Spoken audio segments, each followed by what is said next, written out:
Mtu ukikuta nguo yako mjusi kafia, huo nguo usiivae tena.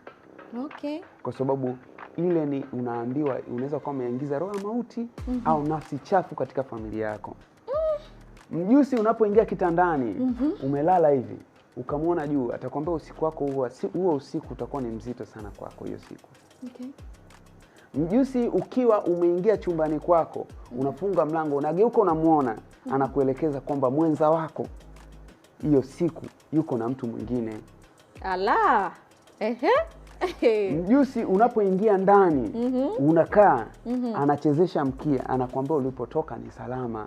Okay. Unakuta anachezesha mkia. Na ila ukiingia, alafu ukamwona kwa mbele anachezesha mkia, anakuambia mgeni yoyote ambaye atakupigia simu sio mzuri, atakutoa kwenye redi. Aidha atakukwaza au atakuja na kitu kitakacho kudhuru wewe. Mjusi akianguka mbele yako, ulikuwa safarini unaenda sehemu, hiyo safari iache. Anakuelekeza kwamba kuna ajali au kuna shida yoyote mbaya. Kwa mjusi wapo aina nyingi, wapo wazuri, wapo na wabaya pia.